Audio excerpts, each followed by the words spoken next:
достар, мына тастардың ішінде әйел балбал тастар бар екен. Бірақ мен негізі қазір сіздерге видеосын көрсетем. Құлағына сырға таққан тірі әйелге ұқсайтындарын әйел балбал тас деп ойлап жүрсем, ол емес екен. Ол ер адам екен. Өйткені оның мұрты бар екен. Әйел балбал тастарды жаңа маған осы мұражайдың адамдары көрсетті. Әйел балбал тастар шашы бар дейді. Негізі әйел балбал тастардың түрі қатты анық көрінбейді. Мынау міне әйел балбал тас. Так, менің көлеңкем болып тұр, я? Қараңыз, кішкене көрінеді екен жарыққа.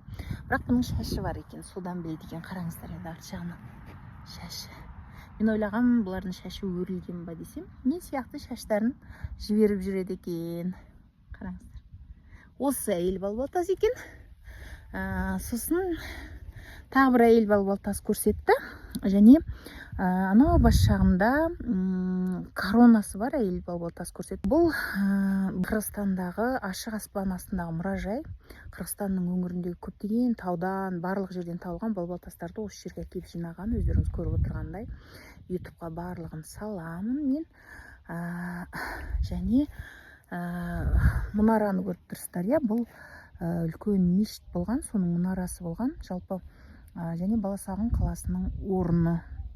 Енді Баласағұн қаласына қатысты қырғыз бен қазақтың арасында тартыс бар. Өйткені Жамбылдағы Ақсу өңірінде де Баласағұнның қаласының орны деп те айтады. Оған қатысты ғалымдар енді өздері дәлелдей жатады. Нақты өзім ғылыми тұрғыда ешқандай жұмыс жасамағаннан кейін айта алмаймын, бірақ мына жерде Қырғызстанда Баласағұн қаласына қатысты осы орынды көрсетіп, ашық аспан мұражайды көру үшін мен арнайы келдім. Мына жерде шамамен 90-ға жуық балбал тас бар екен, және петроглифтер жерде жатқан жаңағы әдемі арқардың, неше түрлі таңбалардың суреті бар тастарда. Ал мынау жаңа Баласағұн қаласының орны дейді. Орта ғасырдағы Қарахан мемлекетінің астанасы болған әйгілі Жүсіп Баласағұн өмірге келген және құтты білік осы жерде жазған екен. Және мұнара өздеріңіз көріп тұрғандай,